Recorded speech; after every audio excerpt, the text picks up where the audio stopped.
Good morning, guys. Today we will discuss about vital signs.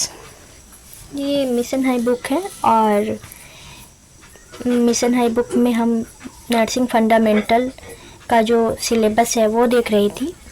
तो basic chapter जो है उसी से मैं स्टार्ट करती हूँ। वाइटल साइंस के बारे में आप सब लोग जानते होंगे कि क्या होता है, क्योंकि हम लोग फर्स्ट ईयर से लेकर के लास्ट ईयर तक वाइटल साइंस के बारे में पढ़ते रहते हैं। और हॉस्पिटल वगैरह या फिर जहाँ पर भी हम क्लिनिकल प्रोसीजर के लिए जाते हैं तो हमें वाइटल साइंस जो ये प्रोसीजर है और जो डेली लिविंग के साथ हमें करने को मिलता है, तो वाइटल साइंस जानना क्या होता है, नहीं होता है, temperature, pulse respiration and BP वगैरह इस सब के बारे में हमें जितना ज़्यादा से ज़्यादा आइडिया होगा, जानकारी होगी, उतना हम पेशेंट के क्लिनिकल कंडीशन को देख करके फाइंड आउट कर पाएंगे कि पेशेंट प्रॉब्लम में है या क्या इशू हो सकता है। तो चलिए हम स्टार्ट करते हैं about vital science. Vital science क्या होता है, ओवरव्यू में दिया हुआ है। The first set of clinical examination is an elevation of the vital science of the patient. जैसे कि हम वाइटल साइंस पेशेंट का लेते हैं तो क्लिनिकल इवेल्युएशन के लिए हम वाइटल साइंस लेते हैं फर्स्ट ऑफ ऑल, है कि नहीं। They are called cardinal sign or vital parameters or vital signs because these are working as governor of body, regulate and control. Vital signs को हम cardinal signs और vital parameters के नाम से भी जानते हैं। ये क्या काम करते हैं? ये बॉडी को रेगुलेट और कंट्रोल करने का काम करता है। They are objective measurement of living organisms. Living organisms का मेजरमेंट करने के लिए ये एक तरह का ऑब्जेक्टिव है, ठीक है।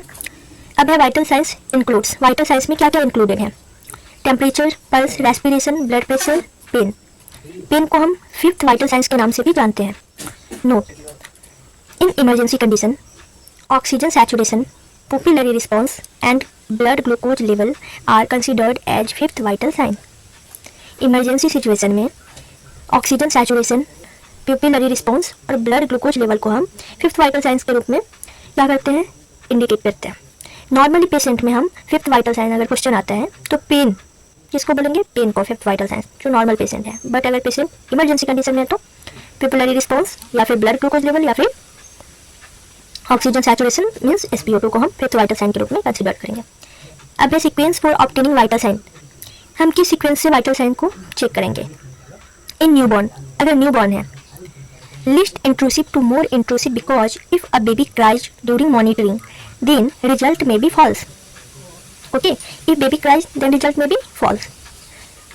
So in the neonates vitals should assist in the sequence of respiration first, then pulse, temperature and BP lastly. ये क्वेश्चन जो है वो RPT and BP regarding trick के थ्रू हम याद कर सकते हैं, जैसे respiration, pulse, temperature and BP। ये जो ट्रिक है इसके थ्रू हम इसे याद कर सकते हैं। तो नियोनेट्स में हम कैसे वाइटल साइंस चेक करेंगे। Neonates vital should be assessed सबसे पहले से सीक्वेंस में first of all respiration, then pulse, then temperature and सबसे लास्ट में हम बीपी चेक करेंगे। ओके, अब है in adult and children. In adult and children in sequence of TPR and BP, वही sequence temperature, pulse, respiration and last में BP check करेंगे।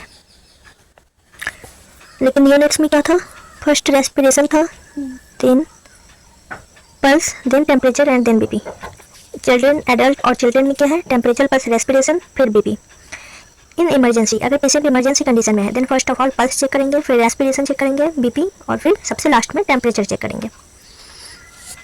अब है summary of vital science. Vital science का summary मतलब कि कितने पैरामीटर्स में आएगा तो आपको पता चलेगा कि ये लो है और ये हाई है। टेम्परेचर 98.6 डिग्री फ़ारेनहाइट और सेल्सियस में 37 डिग्री सेल्सियस नॉर्मल माना जाता है। अगर मोर देन 98.6 डिग्री फ़ारेनहाइट है तो टेम्परेचर हाई है और लेस देन 98.6 डिग्री फ़ारेनहाइट है तो टेम्परेचर क्या है, लो है। पल्स रेट हम देखेंगे, पल्स रेट में है 60 to 100 breath per minute. 60 to 100 breath per minute normal है, 100 ब्रीथ पर मिनट और हाइयर, इससे अगर हाइयर है तो वो हाई है।